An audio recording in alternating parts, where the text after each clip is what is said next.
ধর্মরাজকে নিয়ে বনে চলে আসে এবং বনে চলে আসার পর এখানে একটা জায়গা ঠিক করে এখানে কিন্তু মন্দির স্থাপন করে তখনকার ঘরে কুটির কর্মকুটিরে আস্তে আস্তে আস্তে আস্তে পর আমরা এই মন্দির একটা ভালো একটা তৈরি করতে পেরেছি। তো এই পুজো শুধু বনগ্রামে নয়, প্রতি বুদ্ধ পূর্ণিমাতে বাৎসরিক পূজাটা হয়, যেমন আজ বুদ্ধ পূর্ণিমাতে পূজাটা হয়ে থাকে এবং এই পূজার আমাদের বাবা ধর্মরাজের ভক্ত দূরান্ত থেকে আসে, বর্ধমান, বীরভূম, বাঁকুড়া, পুরুলিয়া, এমনকি ঝাড়খণ্ড থেকেও অনেক ভক্ত এখানে আসে। তাদের মনোবাঞ্ছা পূর্ণ তাদের নিশ্চয়ই হয়, তারা বাবার কাছে মানত করে এবং তাদের মনোবাঞ্ছা পূর্ণ হলে সে মানত শোধ করার জন্য আসে। তো এটা শুধু বনগ্রামের পূজা নয়, এখন এই এলাকার সর্বস্তরের মানুষের পূজা হয়ে দাঁড়িয়ে। কত লোকের সমাগম হয় এখানে? আজকে যেমন পূজাতে প্রচুর লোক, কম করে 20,000 লোক হয় এবং আগামীকাল চড়কও 20-25,000 লোক হয়। এই পূজার আমাদের 15 দিন আগে আমাদের একজনকে গোস্বামীদের এটা আমাদের মধ্যে ভাগ করা আছে, কে করবে। একজনকে ব্রত নিতে হয়, 15 দিন আগে মাথা মুন্ডন করে বাবার কাছে সংকল্প করতে হয় যে আমি তোমার পূজার আমি 15 দিনের জন্য ব্রতী হলাম। এটা অমাবস্যার পরদিন প্রতিপদ থেকে শুরু হয় এবং পূর্ণিমা পর্যন্ত দিনান্তে দুবার, একবার বাবার পুজো হবার পর 12টার সময়, একবার সন্ধ্যেবেলা শীতল হওয়ার পর সন্ধ্যার সময় সেটা সে ফল জল খেয়ে 15 দিন ধরে থাকে। এই পূজা বিশেষ আকৃষ্ট কি থাকে? এই পূজার জন্য বিশেষ আকৃষ্ট মানে এই বাবার কাছে আমরা লোক পরম্পরায় বা ভক্তদের মুখে শুনেছি, যদি অন্তর দিয়ে বাবাকে আমরা ডাকি, বাবাকে যারাই ডাকে এসে তাদের মনস্কামনা পূর্ণ হয় এবং তার জন্যই মানুষের ঢল এখানে নেমে আসে, অনেক মানুষ এখানে আসে এবং আমরা বিভিন্ন ধরনের প্রোগ্রাম করে থাকি, ধর্মীয় প্রোগ্রাম এবং লোক সংস্কৃতি, যেমন আমাদের কবি গান, বাউল গান, যাত্রাপালা, গ্রামীণ যাত্রাপালা, এই ধরনের অর্কেস্ট্রা, বিচিত্রানুষ্ঠান, বাংলা গানের অনুষ্ঠান, সব ধরনের অনুষ্ঠান আমরা মানুষের জন্য রাখি। এই বনগ্রামের মূল পূজা বলতে কি ধর্মরাজ? হ্যাঁ, বনগ্রামের মূল পূজা ধর্মরাজ পূজা। অনুষ্ঠান চলে, এই পূজা উপলক্ষে মেলা হয়, আমাদের ক্লাব প্রাঙ্গণে মেলা হয়, সে মেলা অনেক সমাগম হয়। কতদিন ধরে চলে এই পুজো মেলাটা? এই মেলাটা 12 দিন 14 দিন ধরে মেলাটা। আর কি কি আকৃষ্ট হয়েছে? আগে যেগুলো ছিল না এখন সেগুলো ইনবিল হয়েছে, সেসব কি আছে? আগে যেটা হতো না, এখন যেমন আমরা আতশবাজি পোড়ানোটা আগে ছিল না, আমরা চড়কের দিনে আতশবাজি পোড়ানোর ব্যবস্থা করেছি। তখনকার দিনে এত প্রোগ্রামের বহর ছিল না, 2 দিন হয়তো রানান গান হতো, একদিন যাত্রা হতো, তারপর শেষ হয়ে যেত। সেটা আমরা কন্ট্রোলের জন্য আমরা 10 দিন আমরা এই প্রোগ্রামগুলো রেখেছি, প্রায় 5 লক্ষ টাকা খরচ করে আমাদের। এই পূজা উপলক্ষে আর কি কি লোক মানে গ্রামের সমস্ত মানুষ এক হয়? বাইরে থাকে বাইরে যারা থাকে সমস্ত মানুষ কি এক হয় এই গ্রামের পুজোতে? এই পূজা আমার যেমন আমার ক্লাবের নাম, আমাদের সমিতি আছে বনগ্রাম মিলন সমিতি, সেই মিলন সমিতি আমরা মনে করি যে এই মেলাকে কেন্দ্র করে আমরা মিলন মানুষের করতে পারি।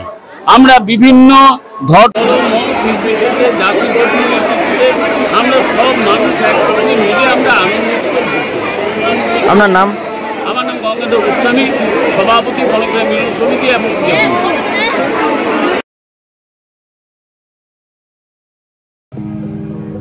নানান অনুষ্ঠানের মাধ্যমে 10 দিন ধরে চলে বাবা ধর্মরাজের পুজো। আজ ধর্মরাজ পুজো, আর এই ধর্মরাজ পুজো উপলক্ষে রাজ্যের বিভিন্ন জায়গায় নানান ধুমধাম, জাঁকজমক এবং ভক্তির সাথে পূজিত হন বাবা ধর্মরাজ।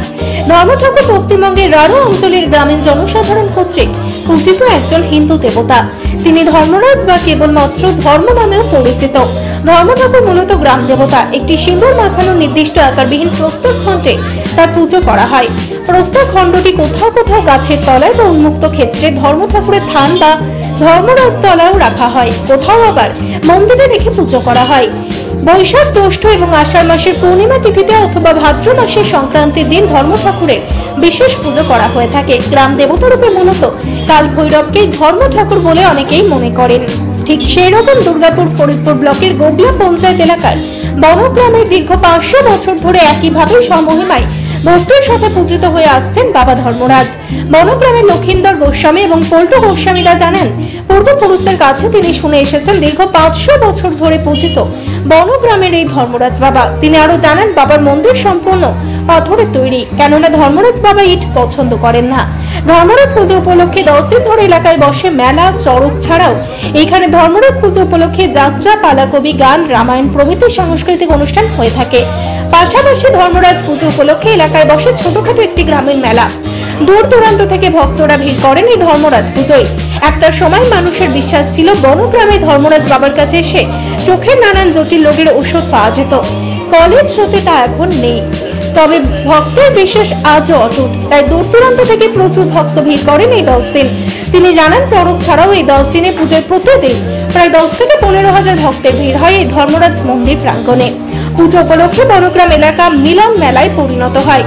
বনগ্রামে ধর্মরাজ বাবার পুজো দিতে আসা অন্তরা ভট্টাচার্য নামে এক মহিলা জানিয়েছেন, এখানে তার মামার বাড়ি, তাই ধর্মরাজ বাবার পুজো ছোট থেকে এখানে তিনি দেখে আসছেন। তাই তো আজও বিয়ের পরও ধর্মরাজ পুজোর দিন হাজির হন এই মন্দিরে। তিনি বলেন, তিনি মানত করেছিলেন, তা পূর্ণ হয়েছে, তাই আজ বিশেষভাবে বাবা ধর্মরাজের পুজো দিতে আসা।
পেটে এসেছে এইখানে ঠাকুরের প্রসাদকে, সেই জন্য এখানে এসেছি। যে কোথা থেকে আসছেন এখানে পুজো? আমরা আসছি দুর্গাপুর থেকে।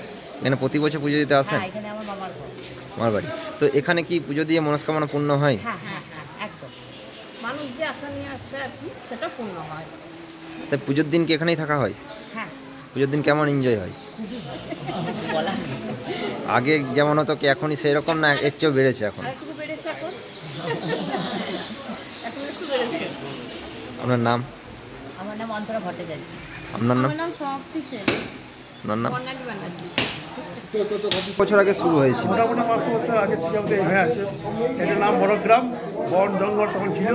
বাবা ধর্মরায় গুরু ধর্মরায় ছিলেন আগে, প্রথমে এইসব প্রতিষ্ঠিত হচ্ছে, তারপর এখানে এসে এখানে সব আর এক জায়গায় আসে, 3 জায়গার মধ্যে বাবা ধর্মরায় থাকেন। প্রতি বছর বৈশাখ জ্যৈষ্ঠ বুদ্ধ পূর্ণিমার বাবা ধর্মরায় পুজো হয়। সেই পুজোতে অনেকে অনুষ্ঠান হয়, যাত্রা, তোমার কবিগান, কীর্তন, তারপর রামায়ণ, মহাভারত, এসব প্রতিষ্ঠিত হয় আমাদের পরে এখানে হয়। এটা আজ মানে 500 বছর হয় নাই, এটা 70-72 সাল পর থেকে এই হচ্ছে। ন্যাশনালাইজ পর থেকে মানুষের কর্মক্ষমতা হলো মন্দির আগে কাঁচা ঘর ছিল, তাল পাতা ঘর, বাস ছিল, সেই ঘরটা ভেঙে আরও 5 জন সহযোগিতায় দালান ঘর, এই ঘর এনেছে। ইটের নয়, কিন্তু তা বলেছি পাথরের ঘর আমাদের। বাবা সম্পর্কে ইট দেন না, এই আর কি। আলোর কাহিনী মানে বলছি এখন বলে এখানে। হ্যাঁ, আলোর কাহিনী ওই আমাদের বলুন তো, পুজো পুজো হয় সব আমাদের ভাগিরা পুজো, ভাগিরা সব পুজো করি নিজেদের, যজমান শিষ্য মধ্যে সব আসে, সেই কাহিনী পুজো করি। এখানে কাহিনী বলতে ওই আগে ছিল চোখের ওষুধ দিত, এখন চোখে এখন বয়স্ক তো নাই, জানে না, আধুনিক কাল হয়ে গেছে। তারপর বাচ্চা টাচ্চা হ্যান্ডেন কোনো অসুবিধা হয়, ঝাড়া হ্যান্ডেন সব করে কাহিনী। এই ধরম পুজো উপলক্ষে কি কি অনুষ্ঠান হয়? ওই বলে যাত্রা হয়, কীর্তন হয়, তারপর তোমার ইয়ে হয় কিনা আমাদের যাত্রা, কীর্তন, তারপর তোমার কবিগান, রামায়ণ, মহাভারত, এগুলো সব হয়। আর চড়ক বা কিছু সেরকম? ওইখানে অস্কার সব হয়। 10 দিন ধরে অনুষ্ঠান চলবে আমাদের। এই পুজো যে কোথায় প্রথম শুরু হয়েছিল, তারপর অন্য জায়গা থেকে এসছে কি সেরকম কিছু আছে? প্রথমে ছিল নদী পাড়ে চাপলা গেছে বাবা ধর্মরায়, ওইখান থেকে বনগাঁয়ে আসে, ওইখানে ওই একটা ধর্মতলা আছেন, ওইখানে আশ্রয় নিয়েছিলেন। ওইখানে আসার পর এইখানে তখন এই জঙ্গল এসেছিল, যাই না, তারপর আমরা তখনকার দিনে ব্রাহ্মণরা প্রতিষ্ঠা করবো বাবা। হঠাৎ ওই জায়গা থেকে এখানে আসার কোনো কারণ জানেন না, কি? কারণ জানতে পারেনি।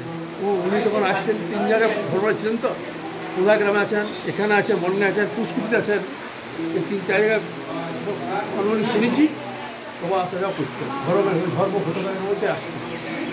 যখন প্রথম শুরু হয় তখন কতজন মিলে পুজো করতে, এখন সেই সংখ্যা কি হয়েছে? বহুদিন আগে তো আজকে তো নয়, 500 আগে অত বলতে হবে না, তখন তো দাদু তার দাদু আমার লোকরা করতো। এখন কত লোকের সমাগম হয় এই পুজোর দিন? মোটামুটি তা প্রত্যেক দিন চড়ক দিনে পুজোর দিন 10-15 হাজার হয়। মেলা হয় চড়ক সব কিছু হয়। আপনার নাম? লক্ষিন্দর গোস্বামী, বড়গ্রাম।